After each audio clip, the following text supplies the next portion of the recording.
NERDSoul.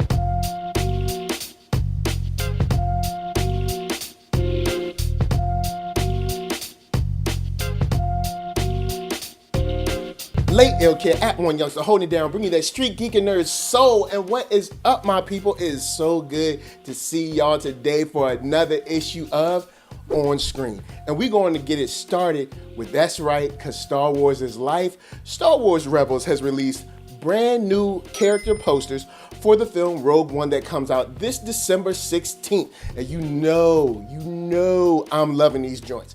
Each character poster has most of the Rebels. It has Krennic as well, but most of the character posters are all of the Rebels with the Death Star plans kind of reflected off of their face. And it's dope.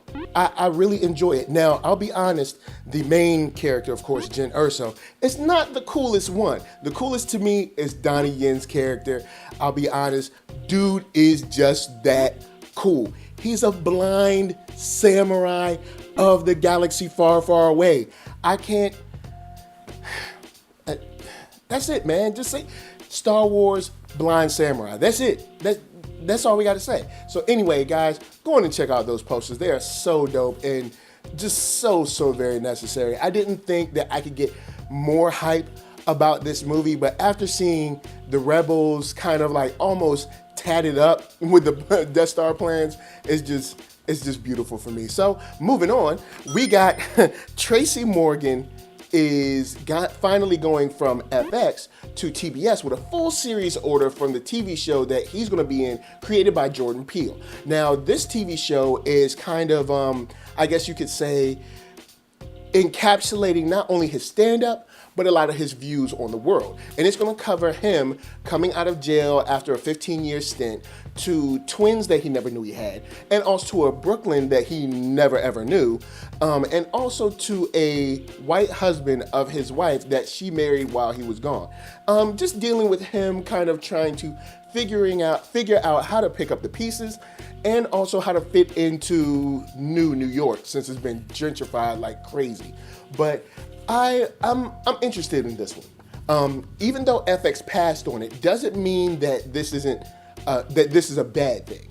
I think that TBS is a great spot for it to sit, especially depending on how late it is. And plus, TBS is still cable, so you can still get around with a couple of things that you normally wouldn't get away with. But I'd have to say for this, I might have to give it a thumbs up. I'm very excited to see it, so shout out to Tracy Morgan. Next up, we got, instead of on screen, we're going to be talking about who's off screen. That's right, your boy Billy Bush. That's right, Billy Bush is going to be off screen as far as his current job is concerned. He's been let go, as he says, unfortunately. He says he's been soul searching and that he feels sorry and he feels bad. He's had a lot of conversations and, blah, blah, blah. But anyway, to all of the statements of him leaving with $10 million, his attorney is saying, no, that is not true. He didn't get $10 million. But I feel that the truth is probably somewhere in the middle. He probably walked away with a nice piece of change, and that's a shame when you're involved in the tape that he was involved in. And if you haven't seen the tape yet, I'm guessing you don't have TV or the internet. And also, I would like to kind of ding the article or the journalist that wrote that he was involved with, quote, rough banter. A little more than rough banter. That was at least sexual misconduct and the glorification of that. So anyway, next up, we're going to talk about a show that I'm kind of into, that I passively watch, called Lethal Weapon. Now, I know a lot of you guys are out there probably being like, yo, Mike, what's up? Like, you're talking about Lethal Weapon in a positive way? I'll be honest. Lethal Weapon is something that I passively watch. It's not a great show, but the show does have its moments. As the last episode that just aired, you had the scene where Murtaugh's son is in some trouble and Riggs goes to help out, and you see them clash over the ideology of how he helped, why he helped, and what he should have done. And it's moments like that where you get to really see these two actors display these characters that really truly have like a a history with each other, that are building a bond with each other, and that are becoming close with each other. And that's something that I really like about the show. But of course, this is your basic kind of like garden variety action show that they're also trying to create, which does get on my bad side. So I'd say if you haven't checked it out, check out Lethal Weapon. Let me know what you think. Get down in the comments below, because I think the show does have some promise, and I think I'd say I'm for it. I'm definitely for Lethal Weapon. I'm gonna hang with y'all. I'm gonna hang with you, man. I'm down with y'all. So next up, we're gonna be talking about Captain Planet. That's right. The one, the only that can take pollution down to zero. Leonardo DiCaprio and Glen Powell are working on obtaining these rights, and right now they're in talks between Paramount and some other companies to try to go in and get this off the ground. And I'm assuming that it's going to be a live action film, which could definitely take a departure from the animated series that we knew so well. We love you, Gaia. Anyway, what I was saying is, this could be cool, maybe. Glen Powell is thinking about scripting up a style of a story that shows Captain America in a subversive role where he needs the kids more than the kids need him.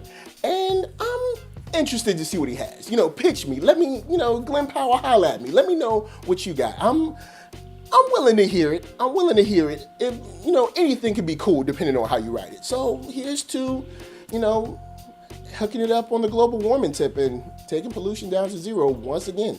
Anyway, next up and lastly, we have to talk about Supergirl. We just saw episode 3 and it's been pretty solid. Episode 2, we've been pretty solid all the way through. And I've been very, very excited with what we've gotten. And there's been a, character poster or character cover that's come out similar to Supergirl and Superman in the Crisis on Infinite Earths, which got me to thinking about the whole Flashpoint and the Crisis on Infinite Earths. Because right now we know that the whole Berlanti Productions wants to put everything in one world. Well, what I was thinking is, if you have Flashpoint and you have Crisis on Infinite Earths and figure out a way to creatively mix those two, then maybe, just maybe, you might be able to fold these worlds in together and make these guys work as one. And I think that's going to be super dope, because I can't wait until Arrow sees Supergirl. I think it's going to be really cool. Now, of course, we got the CW trailer where they were all together in that kind of danger room situation. But what I mean is, like, really see her. Like, have her in Arrow's world or vice versa, where they kind of have to interact in some type of way. And as a whole, I have to say that CW has been impressing me. Even the episode of, Legends of Tomorrow has been on point for me. Arrow's been on point for me. Flash has been on point for me. So I am very, very impressed and very excited for what's in the future. So if this poster is any indication, Supergirl is in for some tough times, but at least her cousin is there to help her out. So that is it for us today. That is my time. I'm sorry, I gotta bounce, but you guys get in the comments below and chop it up with me. Let me know what you thought about all the topics that I touched on this week, and let's get a conversation going. But until then, hit up ThatNERDSoul.com. Check me out. All my videos are there. You can check me out from, what I'm doing, send me a message, see the YouTube collaborations and all of that right on that site. And then once you hit that, get up on shop.thatnerdsoul.com. Pick yourself up a t-shirt, player. Why you playing? Then come back here, like, comment, and subscribe. Share it out to all your friends. Holla at me. This is how I get recognized. This is how I get brand deals. This is how I get around to the people that you know most. And please, don't forget, LA, what up? VA, what up? RVA, you got my heart. And before I get out here, remember, guys, be good to yourselves and others. Peace.